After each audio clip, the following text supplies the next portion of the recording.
అందరు ఎట్లున్నారులా మంచిగా ఉన్నారా? నేనైతే మస్తు మంచిగా ఉన్నా. ఇలా మన తెలుగు ముచ్చట్లల్లో ఏమేం కొత్త ముచ్చట్లు వచ్చినాయి చూద్దాం. వల్ల పారి చూద్దాం.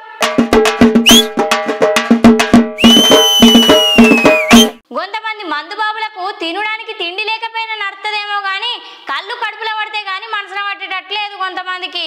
ఇక ఇంకొందరికైతే కళ్ళు దొరకకపోతే మొత్తం పిసలేసినట్టే పిస ఎత్తారు. ఇక గసండి మందు బాబులకు మంచి కిక్కిచ్చేసండి ముచ్చటైతేనే పడ్డది.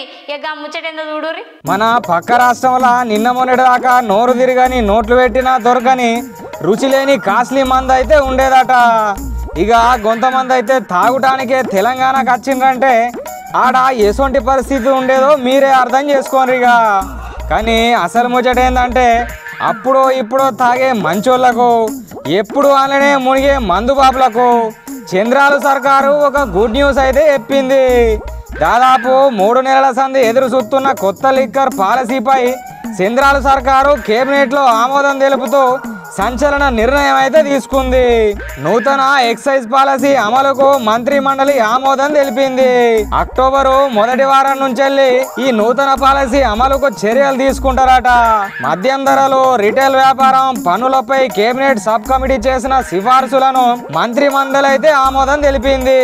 ఇక ఏపీలో కొత్త ధరల ప్రకారం చూస్తే కేంద్ర పాలిత ప్రాంతమైన గోవా కంటే మద్యము చీపుగానే దొరికేటట్టు ఉన్నది. గోవాల మద్యము మినిమం ధర 100 రూపాయలు ఉంటే ఏపీలో 99 రూపాయలకే ఇస్తారట. ప్రస్తుతము 147గా ఉన్న ఈ సగటు మద్యం ధరను 99 రూపాయల నుంచి అందుబాటులో ఉంచాలని సర్కార్ అయితే నిర్ణయం తీసుకున్నారట. కేంద్రపాలిత ప్రాంతం కంటే ఏపీలో మద్యం తక్కువ కావడం పట్ల మందు బాబులు అయితే మస్తు సంబరపడుతుండ్రు. ఇక రిటైల్ మద్యము దుకాణాల కేటాయింపు పారదర్శకంగా నిష్పక్షపాతంగా ఉండేందుకు లాటరీ ప్రాతిపదికన దుకాణాల కేటాయింపు పద్ధతిని అనుసరించడం జరుగుతుందని ప్రభుత్వం అయితే పేర్కొంది. తక్కువ ధరకే నాణ్యమైన పలు రకాల మద్యాలను అందుబాటులోకి తీసుకురావాలని, గట్లనే గందుకు సంబంధించిన తగు చర్యలను చేపట్టాలని ఎక్సైజ్ శాఖ అధికారులను ముఖ్యమంత్రి కేబినెట్ సమావేశం సందర్భంగా ఆదేశించినట్టయితే తెలిసింది.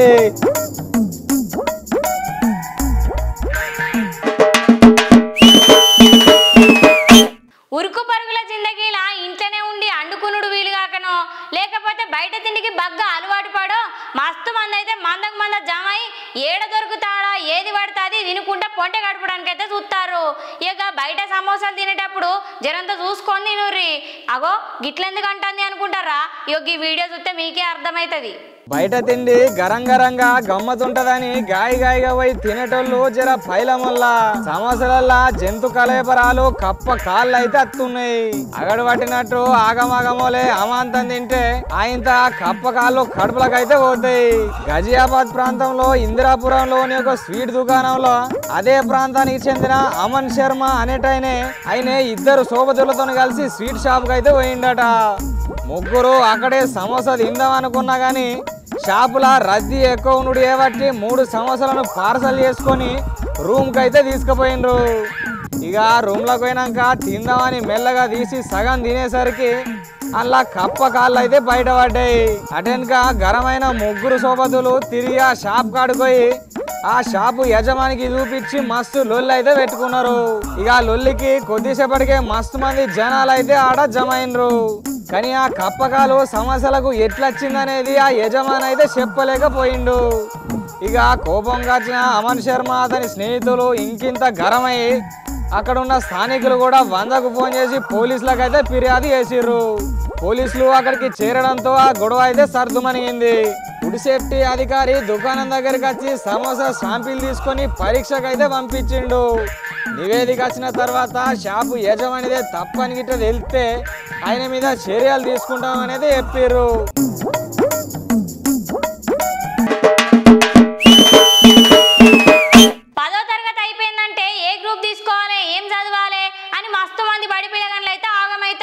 ఇక బడైపోయి కాలేజీకి పోయేసరికి కాలేజ్ ఎట్లుంటుందో ఏమో అని మస్తు మంది గుబులు పడతారు. అండ్లదల్లా ఇంకా కొంతమంది మాకేంది మేము పెద్దోళ్ళమైనా అని పోజులు కొడతారు. కానీ ఇంటర్మీడియట్ గురించి ఈ సర్కారు ఒక కొత్త నిర్ణయం తీసుకుంది. గదేందో అరుచుకుందాం పారి. రాష్ట్రంలో 10వ తరగతి తర్వాత ఉండే ఇంటర్మీడియట్ ను రద్దు చేస్తున్నట్టయితే తెలిసింది.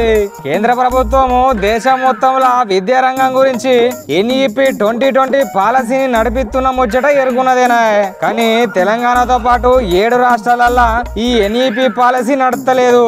ఇక తెలంగాణలో ఉన్న పోయిన సర్కారును రాష్ట్రంలో నేషనల్ ఎడ్యుకేషన్ పాలసీ 2020ని అమలు చేయాలని కేంద్రము కొంచెం గట్టిగానే చెప్పింది, కానీ అప్పుడున్న సర్కారు వాళ్ళు మొత్తానికే పట్టించుకోలేదు.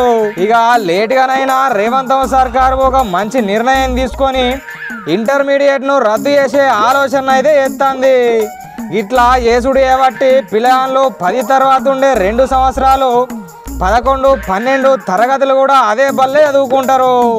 వాళ్ళ తల్లిదండ్రులకు ఖర్చు తగ్గుతుంది, గట్లనే సర్కారు కూడా ఆర్థిక భారం అనేది కూడా తగ్గుతుంది. ఇంటర్మీడియట్ కోసం ప్రత్యేకమైన కాలేజీలు కట్టుడు, అందులకు లెక్చరర్లను అపాయింట్ చేసుడు, ఆ మెయింటెనెన్స్ ఖర్చులు, పరీక్షా సెంటర్లకు అన్నిటికీ ఖర్చులు అయితే తగ్గుతాయి. ఇక అదే పైసలను పిల్లల చదువుల కోసం వాడుకోవచ్చని పైరవ ఎత్తున్నది రేవంత్ సర్కారు. వచ్చే విద్యా సంవత్సరం నుంచి ఈ నేషనల్ ఎడ్యుకేషన్ పాలసీ 2020ని రాష్ట్రంలోనైతే అమలు చేస్తారట. ఉత్తర దిక్కున దేశానికి కిరీటం లెక్కుండే జమ్మూ కాశ్మీర్లో 10 ఏళ్ల తర్వాత ఎన్నికలు నడుస్తున్నాయి. ఆర్టికల్ 370 రద్దయినాక మొదటిసారి అయితే జమ్మూ కాశ్మీర్లో ఎన్నికలు అయితే తగ్గపరగా నడుస్తున్నాయి. ఇక అక్కడ ఏం సంగతి, ఎట్లా ఎన్నికలు జరుగుతున్నాయి మనం కూడా అరుచుకుందాం పారి. జమ్మూ కాశ్మీర్లో 10 ఏళ్ల తర్వాత అసెంబ్లీ ఎన్నికలు అయితే జరుగుతున్నాయి. మొత్తం 90 స్థానాల్లో జరుగుతున్న ఎన్నికలకు నిన్న తొలి విడతల జనాలు 24 మంది ఎమ్మెల్యేలను ఎన్నుకోవటానికైతే ఓట్లేసిండ్రు. మొదటి దశ ఎన్నికల్లో 24 స్థానాలకు ఎన్నికలు జరిగితే దాంట్లో 219 మంది అయితే నిలబడ్డారు. ఉగ్రవాద దాడుల నుంచి ప్రమాదం ఉన్నందున ఎలక్షన్ కమిషన్ భారీ బందోబస్తును అయితే ఏర్పాటు చేసింది. 5 ఏళ్ల క్రితం తనకున్న ప్రత్యేక ప్రాతిపత్తిని రాష్ట్ర హోదాను కోల్పోయిన జమ్మూ కాశ్మీరు దేశంలో అతి చిన్న వయసు గల కేంద్రపాలిత ప్రాంతం లెక్క అవతరించింది. సుప్రీంకోర్టు విధించిన గడువు మేరకు జరుగుతున్న ఈ ఎన్నికలను దునియా మొత్తం కళ్ళల్లో అత్తులేసుకొని అయితే చూస్తుంది. అబ్దుల్లా ముఫ్తీలు ఎన్నడూ లేనంతగా తమ ఉనికిని సాటుకుంటానికి గట్లనే అధికారం కోసం ఎక్కలేని కట్టాలైతే పడుతున్నారు. జమ్మూ కాశ్మీర్లో 2019 ఆగస్టులో వేలాది సైనిక బలగాల మోహరింపు మధ్య స్వయం ప్రతిపత్తి రద్దు, స్థానిక నేతల సుదీర్ఘ నిర్బంధం, ప్రజల మీద నెలల తరబడి ఆంక్షలు అయితే కొనసాగినాయి.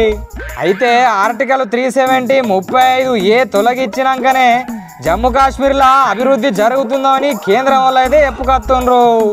సెప్టెంబర్ 25, అక్టోబర్ 1న 2, 3వ విడతలో పోలింగ్ అనేది అయిపోతాయి. ఇక ఎన్నికల ఫలితాలు అక్టోబర్ 8న తెలుస్తాయట. అక్కడ ప్రాంతీయ పార్టీలు గెలుస్తాయా, జాతీయ పార్టీలైన కాంగ్రెస్, బీజేపీ గెలుస్తాయా? అటెన్గా అక్కడి పరిస్థితులు ఎట్లుంటాయో చూడాలి మరి.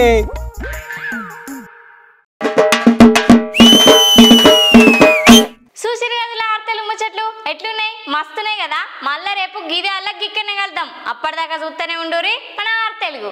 శనార్తి.